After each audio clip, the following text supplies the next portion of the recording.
Good morning, everyone. Today is Friday, March the 10th, and this is the Moneyball Morning Report for the Benzinga Pro platform. We just had the employment numbers, and so the top line numbers show employment growth.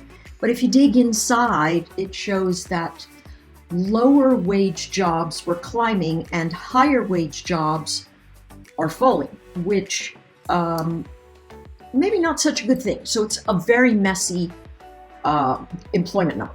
That being said, in the overnight, we fell all the way into weekly low congestion and began to lift.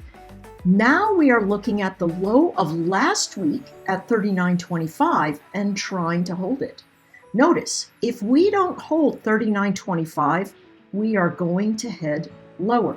So what's happened this morning is our pre-market folks have been positioned fairly aggressively short. I measure that by a cumulative delta motion. And so as the market comes to the 9:30 open, those folks who are really short, wanting to push the market down, are going to pounce the moment the charts open. Here's the thing. If they don't have enough fuel, what's going to happen is they're going to get caught flat-footed, and we're going to turn right around and start moving right back up. So what is the backstory here? Now, remember, most of the time when I come in and I talk to us, I say, listen, we're in an environment where every single candlestick is going to show you some kind of wick. But then we look at the VIX for volatility, and it's not even barely up for 20. So the storyboard is the following.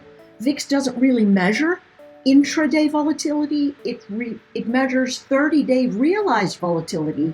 And what's been happening, because we look at these monthly charts, people have been buying these dips. They simply continue to buy them. Just like this one, they're trying to buy them again. So that's going to be that floor. You want to watch that 39.25, 39.24 floor. Let's take a look at SPY.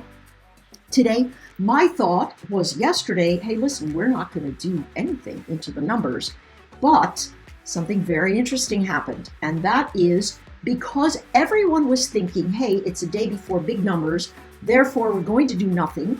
So big investment houses go in and say, hey, I'm going to make a ton of money if I short the calls and I short the puts. And they do something called a naked strangle, where they're short calls and short puts because they expect the market to do nothing and they make all the premium from that. Well, what happened is SIVB, that's Silicon Valley Bank, came out and said, hey, we need to raise capital. That made everybody scared, forgetting that Silicon Valley Bank is a VC bank. Although it's the 20th largest in the nation, it's still a VC bank, and they use alternate instruments as collateral, like Bitcoin, like you name it, okay?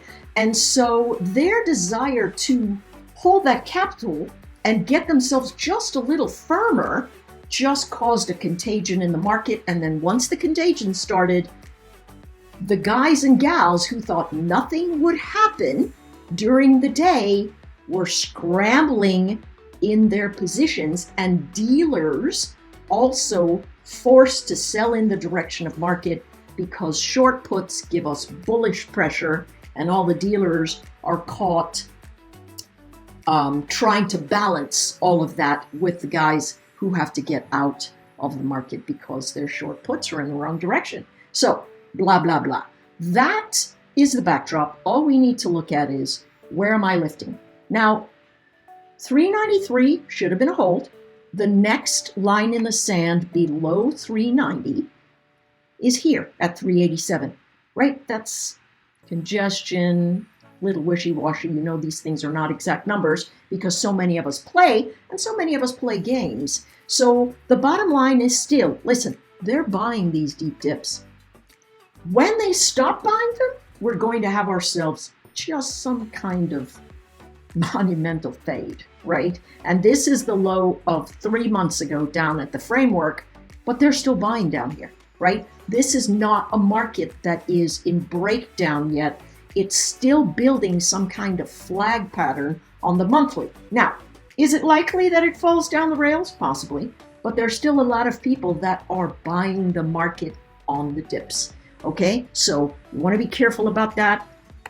With the Qs, here's what we have. Same sort of thing. Ooh, these guys are really holding a nice floor here. They still have to get up over 12,116. As long as we sit under these levels, folks, the bounces are going to bring in more sellers. That's all there is to it. If we can't get up over resistance, we're going to fall into a range. Today should be a digestion day since the big move was yesterday. But how do we know we're wrong? We're going to lose yesterday's low. We're going to lose yesterday's close. That's going to be what we have to watch. All right? And so at the end of the day, just be mechanical about this flow. Don't think about the wheels coming off. Don't think about anything else other than, hey, am I holding that support? I'm not. I probably don't need to be long. As simple as that, folks. Truly as simple as that. When it starts holding, you let it retest on the tighter time frames. Bob's your uncle. Otherwise, look at this. I can draw a straight line through 25 days. No, not really. Maybe 20 days of motion.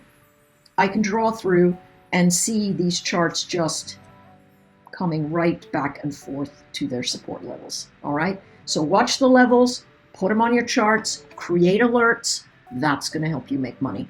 Good luck trading, and I'll see you on Monday.